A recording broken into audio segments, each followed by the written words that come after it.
성도 여러분, 오늘도 주님 안에서 평안한 아침을 맞이하셨습니까? 오늘은 2월 3일 화요일입니다. 오늘도 우리 TKPC 새벽 묵상에 오신 여러분들을 주님의 이름으로 환영드립니다. 오늘 우리가 창세기 48장과 49장을 보게 됩니다. 야곱의 죽음이라고 요약할 수 있겠죠. 야곱이 죽음을 앞두고 자녀들을 축복하면서 예언하는 이제 그런 내용들이 들어 있습니다. 자, 여기에서 일단 통독 가이드는 간단하게 이렇게 48장은 두 손자를 축복하는 야곱이고 49장은 12아들을 축복하는 야곱이다. 이렇게 정리하면 되겠는데요. 이 자리에서 그냥 좀 간단하다고 하면 좀 어렵겠군요. 어려운 난해 구절이 몇 개가 있습니다. 자, 이것을 우리가 기왕 세 번역으로 보니까요. 함께 먼저 좀 짚어보고 그 다음에 우리 통독하면 좋을 것 같습니다. 자, 첫 번째는요. 49장 10절에 나오는 실로가 오시기까지라고 하는 굉장히 어려운 구절입니다. 자, 개역 개정판 성경을 보시면 이렇게 되어 있습니다. 규가 유다를 떠나지 아니하며 통치자의 지팡이가 그 발 사이에서 떠나지 아니하기를 실로가 오시기까지 이르리니 그에게 모든 백성이 복종하리로다. 이렇게 되어 있습니다. 자, 개역개정판 성경을 읽으면 이게 무슨 말인지 사실 전혀 이해가 되지 않습니다. 그죠? 왜냐하면 이 부분이 사실 히브리어 자체가 굉장히 어렵게 돼 있어서 이것이 사실은 직역입니다. 직역인데 문제는 이 실로가 과연 무엇이냐. 실로라고 하는 중요한 지명이 있기는 있는데 히브리어 원어가 그 실로라고 하는 지명하고 또 조금 다르게 쓰여 있습니다. 그래서 이게 지명이라고 해도 해석은 잘 안 되고 실로가 온다라고 돼 있는데 지명이 땅이 올 수는 없으니까 이걸 실로로 봐도 문제가 되고 그렇다고 다르게 번역하자니 굉장히 좀 어려운 그런 구절입니다. 자, 이럴 때 개역개정판의 선택은 언제나 그렇듯이 그냥 있는 그대로 쓰는 거죠. 말이 안 되더라도 있는 그대로 적습니다. 그래서 이렇게 되어 있는 거죠. 실로가 오시기까지 이르리니 라고 해석은 안 되지만 있는 그대로 적어놨습니다. 자, 세 번역은 거기에서 조금 다른 방식을 택합니다. 이것을 해석할 수 있는 여러 가지 가능성이 있다는 걸 각주로 달아놓고요.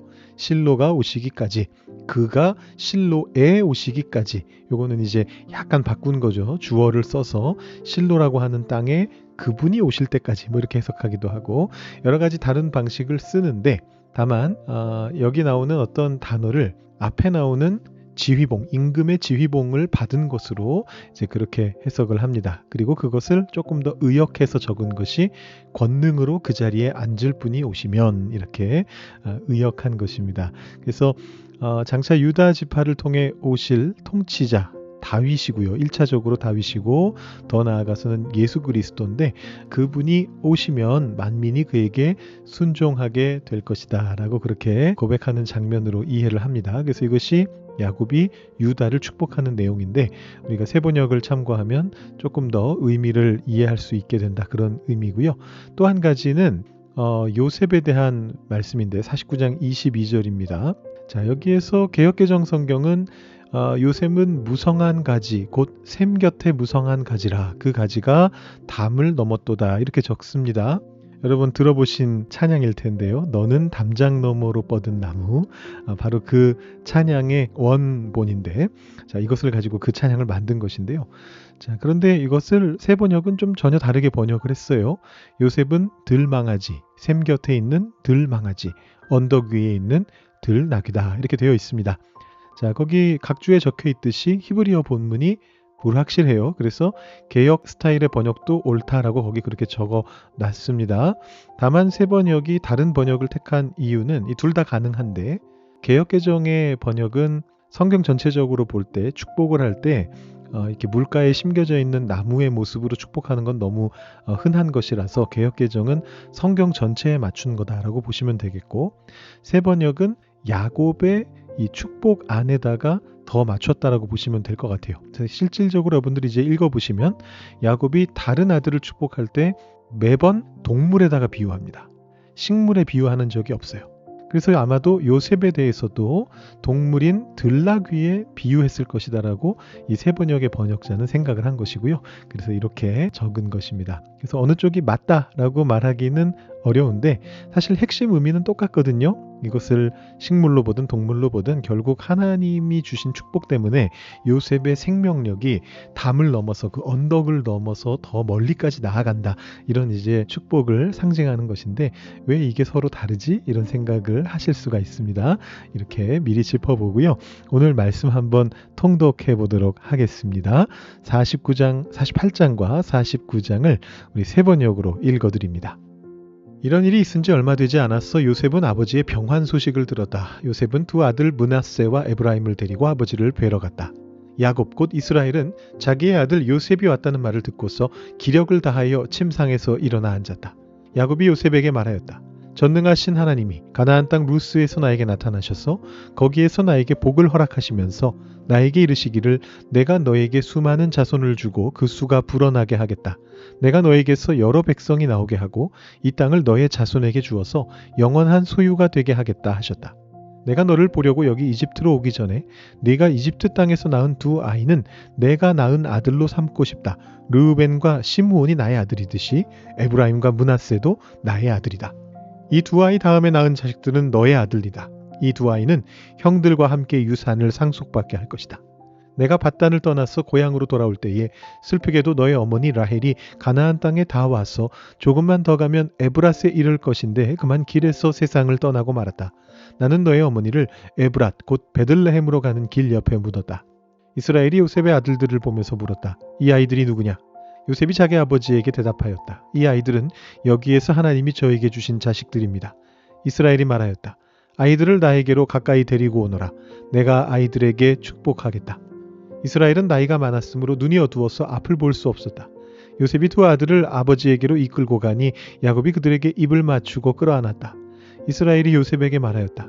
내가 너의 얼굴을 다시 볼 것이라고는 생각도 못하였는데 이제 하나님은 내가 너희의 자식들까지 볼 수 있도록 허락하셨구나. 요셉은 이스라엘의 무릎 사이에서 두 아이들을 물러나게 하고 땅에 얼굴을 대고 엎드려서 절을 하였다. 그런 다음에 요셉은 두 아이를 데려다가 오른손으로 에브라임을 이끌어서 이스라엘의 왼쪽에 서게 하고 왼손으로 므낫세를 이끌어서 이스라엘의 오른쪽에 서게 하였다. 그런데 이스라엘은 에브라임이 작은 아들인데도 그의 오른손을 에브라임의 머리 위에 얹고 므낫세는 맏아들인데도 그의 왼손을 므낫세의 머리 위에 얹었다. 야곱이 그의 팔을 엇갈리게 내민 것이다. 야곱이 요셉을 축복하였다. 나의 할아버지 아브라함과 아버지 이삭을 보살펴 주신 하나님, 내가 태어난 날로부터 오늘에 이르기까지 나의 목자가 되어주신 하나님, 온갖 어려움에서 나를 건져주신 천사께서 이 아이들에게 복을 내려주시기를 빕니다. 나의 이름과 할아버지의 이름 아브라함과 아버지의 이름 이삭이 이 아이들에게서 살아있게 하여 주시기를 빕니다. 이 아이들의 자손이 이 땅에서 크게 불어나게 하여 주시기를 빕니다. 요셉은 아버지가 오른손을 에브라임의 머리 위에 얹은 것을 보고서 못마땅하게 여겼다. 요셉은 아버지의 오른손을 에브라임의 머리에서 므낫세의 머리로 옮기려고 아버지의 오른손을 잡고 말하였다. 아닙니다, 아버지. 이 아이가 맏아들입니다. 아버지의 오른손을 큰아이의 머리에 얹으셔야 합니다. 그러나 그의 아버지는 거절하면서 대답하였다. 나도 안다, 내 아들아. 나도 안다. 므낫세가 한 결례를 이루고 크게 되겠지만 그 아우가 형보다 더 크게 되고 아우의 자손에게서 여러 결례가 갈라져 나올 것이다. 그날 야곱은 이렇게 그들을 축복하였다. 이스라엘 백성이 너희의 이름으로 축복할 것이니 하나님이 너를 에브라임과 같고 므낫세와 같게 하시기를 빈다 하고 할 것이다. 이렇게 야곱은 에브라임을 므낫세보다 앞세웠다. 이스라엘이 요셉에게 말하였다. 나는 곧 죽는다.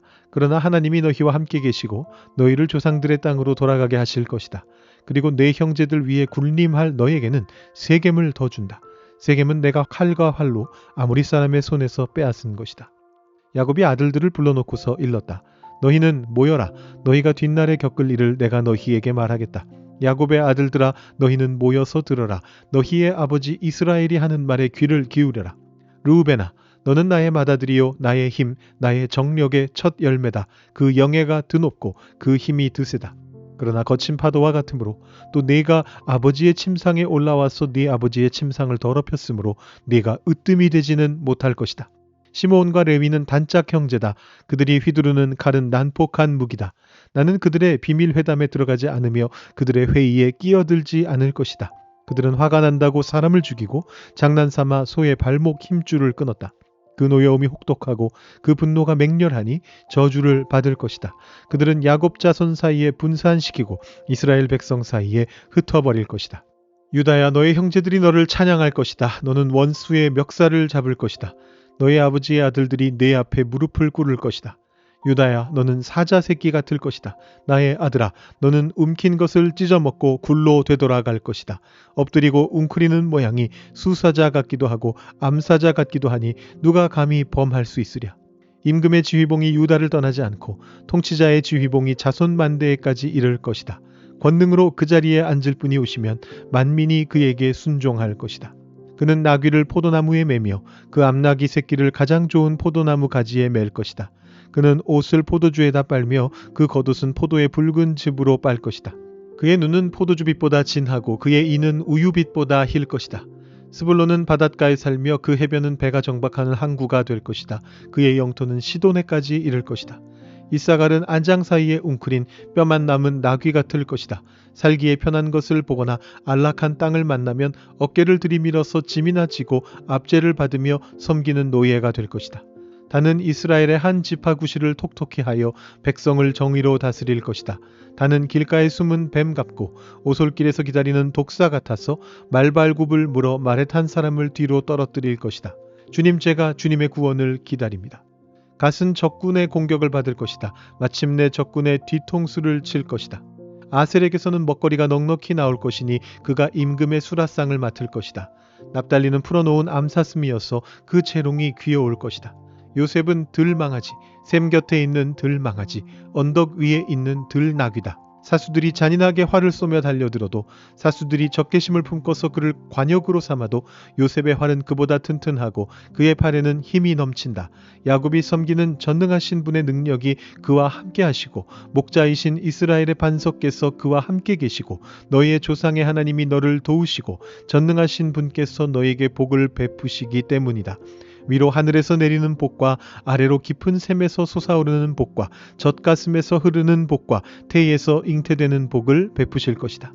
너의 아버지가 받은 복은 태고적 산맥이 받은 복보다 더 크며 영원한 언덕이 받은 풍성함보다도 더 크다. 이 모든 복이 요셉에게로 돌아가며 형제들 가운데서 으뜸이 된 사람에게 돌아갈 것이다. 베냐민은 물어뜯는 일이다.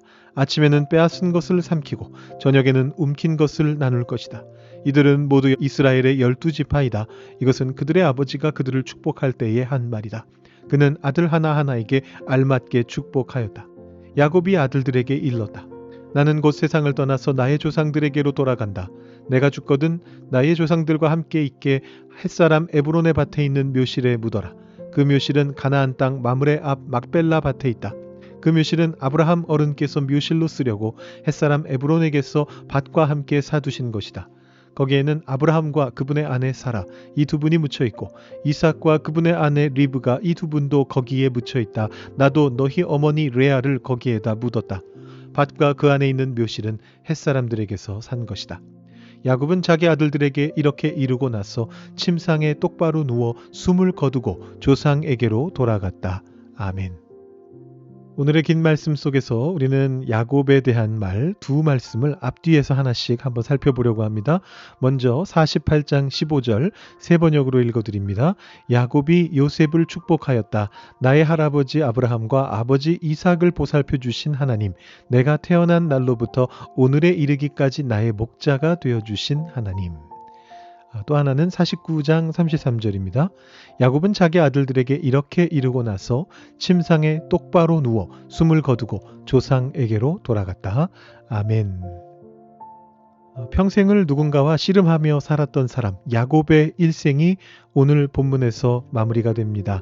그는 태어날 때부터 형의 발뒤꿈치를 잡았고요. 외삼촌과 씨름했고요. 심지어 야복 강가에서는 하나님과도 하나님의 천사와도 씨름했던 그런 사람입니다. 자, 그런 그가 험악한 세월을 다 보내고 죽음을 앞둔 시점에서 하나님을 어떻게 고백합니까? 48장 15절 말씀을 보시면 그는 하나님을 나의 목자가 되어주신 하나님이라고 그렇게 부릅니다. 자, 이 표현은 개역개정 성경에서는 나를 길러주신 하나님 이렇게 이제 번역을 했습니다. 그런데 이 길러주신다라는 말의 의미가 사실은 목자가 양을 기르는 것을 말하는 그런 단어입니다.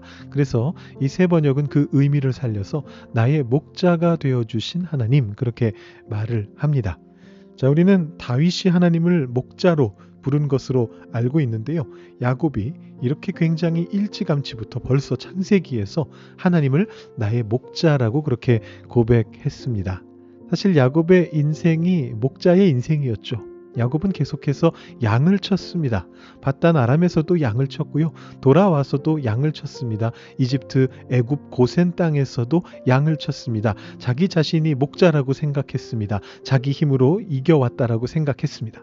근데 야곱이 죽음을 앞두고 이렇게 고백하는 것입니다.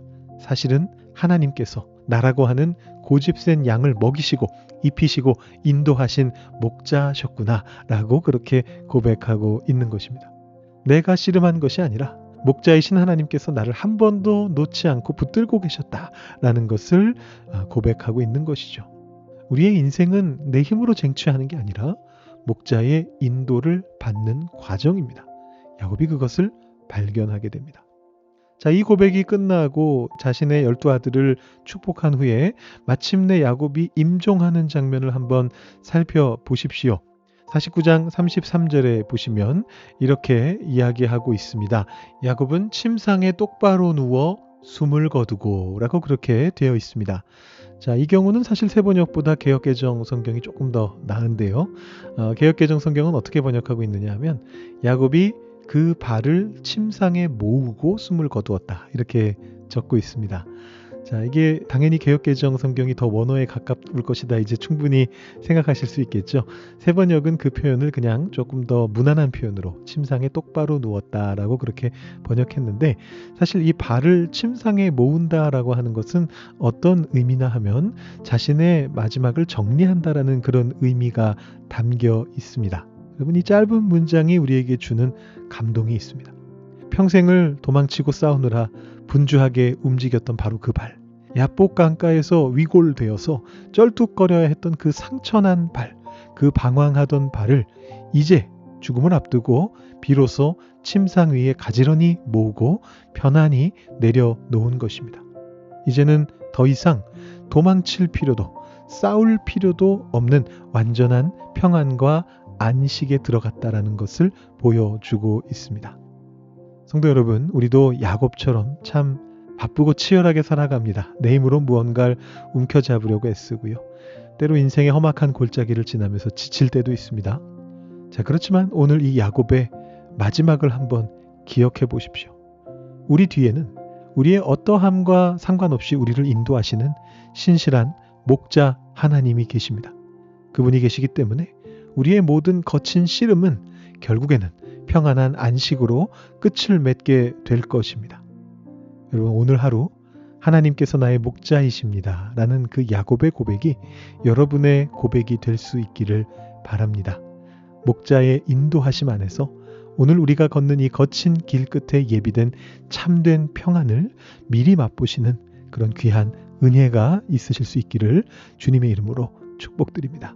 오늘 말씀 다시 한번 살펴보시고요. 여러분 마음으로 기도해 보시고 묵상해 보신 뒤에 오늘 새벽 시간 은혜 가운데 시작하실 수 있기를 바랍니다.